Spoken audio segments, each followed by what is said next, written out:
Hey YouTube, it's Matt with Olympus Reptiles. And on our part 1 video, you got to see me feed some alligators a little bit bigger than this one. Rawr. But on this part, we're not going to see me feed alligators, but you are going to see some venomous snakes.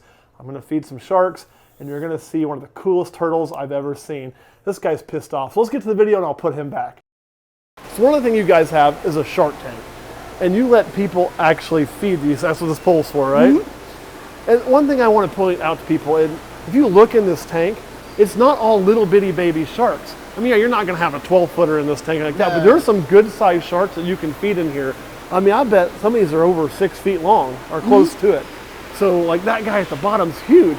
So you're not just feeding little tiny sharks some chum. You're going to feel a good-sized shark hit a pole, which is something that you really can't do in Missouri or Arkansas or anywhere that doesn't have a big coast. So we'll show you how to do that. So all you do, then I'll let you explain how this works. So how we do it, we use these poles, we put some fish on the end, and we end up just stick it in the water and they come up and do their thing. So we'll stick it in there. Then their sharks are the ones that will come up and eat most of the time, so. You're looking for it? It is, and it's just kind of neat to be able to feed something. There's a connection when you feed an animal. I've always felt like that you kind of just feel a little bit, I don't know, closer to it. Ooh, he hit that pretty good. As opposed to just watching them. And this place really lets you have an interaction with the animals, which is just something that, oh my God, there's so many of you. I just really appreciate, because you can't do this in many places anymore. Not in Missouri, not a lot of places. Or it's going to cost you an arm and a leg if you find a place that does it too. So yeah, and here it's seriously, guys, feeding the sharks is such a small charge here. We'll save some for everybody else too, but it's a very small charge to feed the sharks. I mean, it's pretty much you're paying for the time for somebody to cut up some fish. They want you to have that interaction. They want you to be a part of these animals, because the staff here, I've talked to you several times, I've been here so many times, the staff here truly cares and they're truly passionate. We're gonna get a feeding frenzy over there, which is just awesome, because it's not just a money thing. If it was a money thing, I would come here and I wouldn't see stuff added, but there's always improvements, always new things, which tells me you guys are taking a lot of the income from the door and reinvesting it in the animals. Yeah, it's a lot. A lot of people don't realize that it's a lot of money to do new habitats, new materials. I mean, it's crazy. And just care. I mean, to fill this and filter it and clean, I mean, it's time, it's money, it's effort, so there's a lot that goes into it. So whoever started this has to have, I don't think I've ever met the actual owner, but they've got to be passionate about wanting this. He has a lot of blood, sweat, and tears into this, so absolutely. It's his baby that he takes care of. So. And it's amazing. He does amazing work. So come here, feed some sharks, look at a baby sloth. There's also something else. We got to go show this really quick. We kind of bypassed it. So walk this way. Let's go. I got to show you this. Now, it's one of the coolest animals I think in here. I just can't help but just talk about it. And that is this. You just don't see a giant loggerhead turtle very often. And it's just amazing. See if it's going to move over. And you're seeing some things floating in the water. That's food for it to eat. So the water's actually really clean, but it's got its diet floating in there.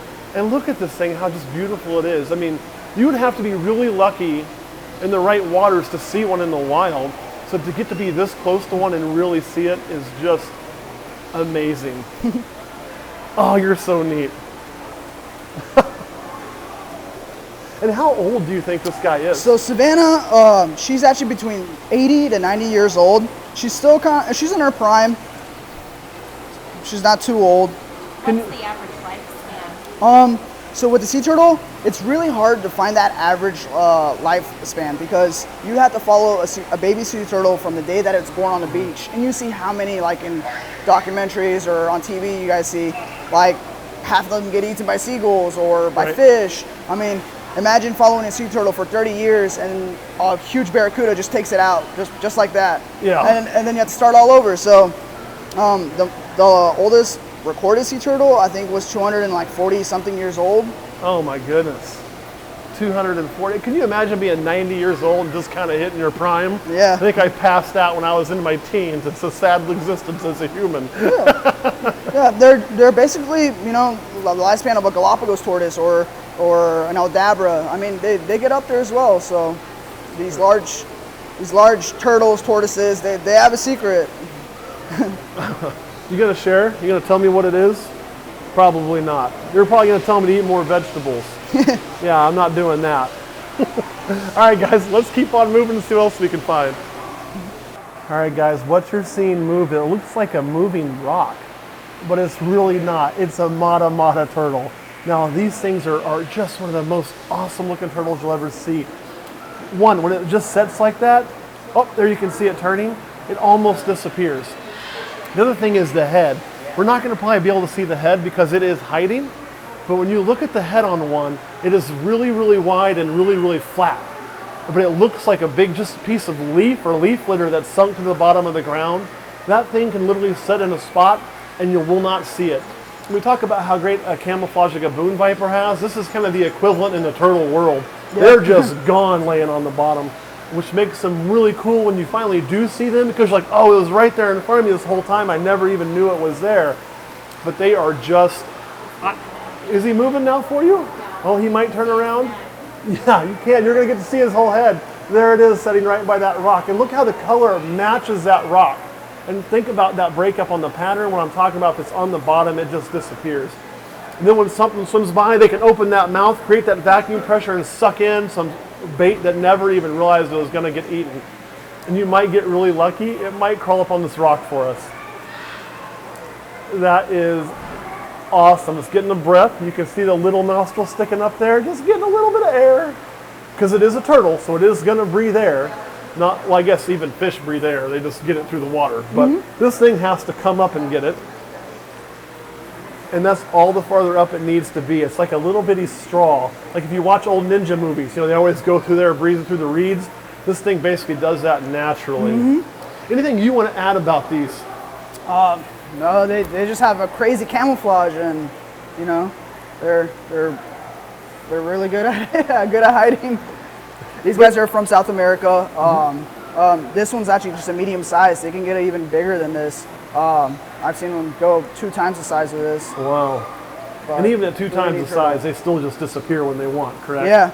Yep. Like there's a great example, that head on the rock. It just matches, and the pattern breakup matches. Yep. Oh man, those are so cool. All right, guys, there it is. That is the mata mata. So that's your goal when you come here to Branson's Wild World. I want you to sit here at the koi pond and try to find the mata mata. Sometimes it'll be easy. Sometimes you can stand here for an hour, not see it, then realize it was 2 feet from you. So that is it's like your, hide and go seek with the mata mata. So guys, I wanted to show this to you because there are 2, well, these aren't Gila monsters. We show you our Gila monsters pretty often. These are beaded lizards, which we don't have any of, but you can see the similarities right away. And if you don't know exactly what you're looking at, you probably think, oh, I'm looking at a Gila monster, but they're different. So can you kind of tell us how these are different than their cousins? So the Gila monsters, compared to these guys, they're the only venomous lizard in the U.S. This is their cousins. These guys are closer to Mexico, Rio Fuerte. This is where the locality these guys are from. These guys do get bigger. These guys are also known to be very arboreal, so they can climb up some tall trees, some pines in Mexico, whatnot. But they do get bigger. This guy is actually young. He's only about 3 years old.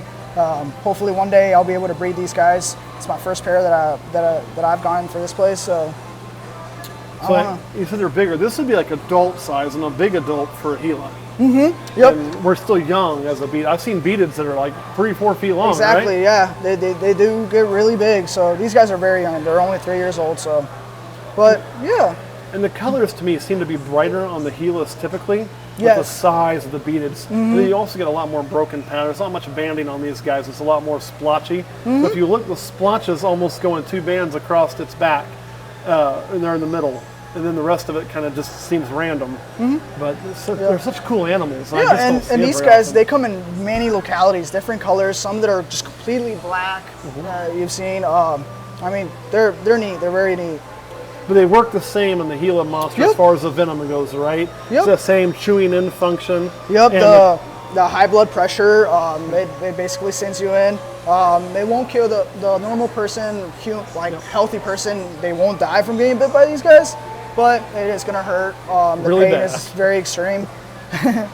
Definitely. And one thing that I've heard is that they don't let go. Once they bite, they just they clench down. The other weird thing, I'm gonna guess it's probably true with these. I know what it is with Gilas. Is one of the few venomous species on the planet that venom was developed solely for defense. So when they're going to eat, they're eating a lot of small prey. They're just going to overpower it with a strong jaw and just rah, rah, rah. They don't use the venom like a snake where it's going to bite it, let it go. Well, unless it's a gaboon, which bites and holds. But bite it, let it go, and then go get it and eat it. That is purely a defensive venom. So it's kind of funny they're going to bite and latch onto you in a defensive nature. But you can kind of see what they got called monsters. So if you blew this thing up bigger, it would look like a 1960s like black and white movie villain monster, right. like, and then the bite. I'm sure somebody got bit by this, thinking it was this cute little slow-moving lizard, and then gave them the name. They were cousins of Gila monsters. And the beaded lizards down there, they were probably smart enough not to get bit by them, and so they didn't get the name monster attached. But they're so cool and they're so bumpy. And if you ever get a chance to feel one, not that I'm recommending going out in the wild and feeling one. As a matter of fact, don't do that. Don't do that. Because you can get in a lot of trouble. They are a protected population. Yep. But they feel like their scales are so different. I mean, you can see where the beaded name comes from because they're bumpy. That's the best way to describe it. Anyway, I love these guys. I know they're not doing a whole lot, and you guys probably move on to the video. But they're just kind of neat to look at. So come check out beadeds, and you do have Gilas too. Yes, we do. I just skipped them because I've shown them to you, but I've never shown you beadeds. I wanted to focus on these guys. All right, guys, now we're on to some of the venomous snakes that they keep. And I'm not going to show any elapids in this video. I'm going to show you that in the next video. And you've got to check out the elapid video when it drops, because I promise you, you're going to see a snake that they have here that you're not going to find in very many places. I guarantee it. As a matter of fact, I want to see in the comments of that video, see, we're going to preload where else you can find it, because I don't know, but I know it's less. I can't count those in North America on my hand that you can see publicly, and they've got one, and that'll be in our next video. But in this video for Venomous, I want to start in this cage right here. And this is a rattlesnake, but not a rattlesnake I've ever gotten to show because I don't have it. This is a Mexican black-tailed rattlesnake, right? So we were talking off camera a little bit about, is there a difference in the ones from Mexico or this one's from and the ones from the United States? And you were kind of telling me a few things. So kind of tell us, what is the difference? So the darker, like little diamond, darker scales on them. The front of the snout, it's a lot darker. The Arizona ones, they're more of a yellow tint to them. They don't have that dark banding or scales. There's cool snakes though, right? Yeah, they're one of my favorites, at least, of the rattlesnakes. So these guys are just awesome. This is a snake that wasn't here last time I was here. So again, there's always new stuff being added. And that brings me to another snake I think is pretty new for you guys. And that is in this cage right here. It's going to be a little hard to see, so we're going to let Camera Girl do her best. But this is a banded rock rattlesnake. And this one you said is from the Franklin Mountain area, correct? Correct. Now these guys are one of my favorites. I just love the clean look, and then guys, I love exanthic ball pythons, and exanthic is like my favorite gene. But this is like a natural occurring, almost exanthic look with that white and black banding, and it is so very, very clean. These and the speckled rock rattlesnakes are my favorite rattlesnakes. Period. So you guys got to get one of those. Right. I know the speckles are one of my favorites too. The sidewinders are one of my also favorite. The Arizona, New Mexico, all those places have like the coolest little rattlesnakes ever too. Oh, they do, don't they? Yeah. I mean, it's just like rattlesnake heaven. Yeah. But in some of those, it's really hard to get them out of, because I know a few of those states, they are very controlling, which is good. They have very strict laws. But it can be done, and it can be done legally, correct? You just got to jump through some hoops. But this thing here is just beautiful. And that's what it's going to do. It's going to sit underneath that rock. But they don't get very big, do they? Nope, they're technically about, the biggest one I've seen was like probably 1.5 foot. It was, fat. They get pretty fat, but they don't get big. All the things that people usually go, oh, that makes a rattlesnake cool. They're big, they have huge fangs, and they have, really gnarly bites. This doesn't really have any of that. The fangs aren't really big. The venom for toxicity scale in a rattlesnake's not real high, but they're just beautiful. And they don't really need a super highly toxic venom. They're not dealing with as large of predators for defense or as large of prey items. So the venom that they have is developed specifically for what they need. And the colors, well, you think that would stick out in a natural habitat where it's really rocky and craggy. That's great camouflage, right? Yep. Oh man, that is beautiful. And you don't see a lot of these in captivity either. So that thing is so cool. And now I'm going to show you a snake you see a lot of in captivity, but this is what I think was one of the prettiest examples I've ever seen in captivity, including my own. This beats everyone I've ever kept, and that is this copperhead right here. And the colors on it are they're just awesome. Yeah. Now it's a broadband, so where's a broadband locale? Where are you finding those out of typically? They're usually from Texas when they're found. This one is a captive born. We've had this one for quite a while, longer than I've worked here for sure. So it's got to be an older snake, right? Yep. But it's just so gorgeous. And I guess I'm used to seeing the Osage copperheads and things like that. So this is a treat for me to see a copperhead of a different variety, where the colors on it are just so striking. And then when you got on those fall leaves, it looks really, really beautiful. And then on to one of my favorite snakes. Of course, this snake here is one that inspired me to get one of my own. And that is, of course, a gaboon viper. But this is your gaboon viper, not mine, so I'm going to let you talk about this one. This gaboon viper is pretty old as well. A lot of these snakes I took over from another facility. So I really don't know their background a whole lot. But this guy's pretty mellow. He has the typical manners of a gaboon. They camouflage great. Earlier you guys saw the mata, how it can hide in the leaves. This guy, if I were to put a lot of leaves in here, it would camouflage so well that it's actually kind of scary. Yeah. Even working in there. They're very heavy-bodied snakes. They're a 2-hook for sure. Oh yeah. You never want to work with them just with 1 hook because you can break their back. You can really hurt them. These guys have such big fangs. They're meant to pierce anything, and where they're from, their fangs can almost pierce elephant skin, and that's crazy. Elephant skin is one of the thickest skins out there. So. Oh, yeah. They're gnarly for sure. And the other thing we talked about, 2 hooks, when you mentioned the injuries that they can sustain because of the weight, but a lot of people want to hook and tail them, and I'm never a proponent for hooking and tailing these guys because their body is just so strong, they can actually flip up out of that hook. So when you have 2 hooks and you have that animal out in front of you, if it flips backwards, it's not gonna get to you, and right. It controls the side to side. So definitely 2 hooks. I think this animal, to me, is one that a lot of people say, oh, is that a good first venomous snake? And I don't think it is. It really is not. A lot of people think that just because they're cheap or easy to come by, but I really don't think so. Like their bites, like they're quick. A lot of people think they're slow or something, but they're fast. They're fast, like fat snakes. Yeah. I think a lot of people underestimate them. I think that's the problem. One of the things too is they tend to be fairly docile for a venomous snake. And I always say, this snake will let you make mistakes a lot until it doesn't. So it lets you develop bad habits, and then one day it's not having it and you get yourself in trouble. Yeah. Whereas like when you work with a rattlesnake or something like that, it is not going to let you develop bad habits. Correct. It's going to force you to do things right, and it's going to tell you to do it right and remind you. These lull you into a false sense of I've got this, and can really cause you a problem. Can't you? Yes, you can. But they're just so beautiful. I love them so much. All right, question girl, any questions about the gaboon viper or any of the snakes you just saw? No, you gotta be verbal. You can't just shake your head, it's the camera. All right, guys, we're gonna keep on moving then.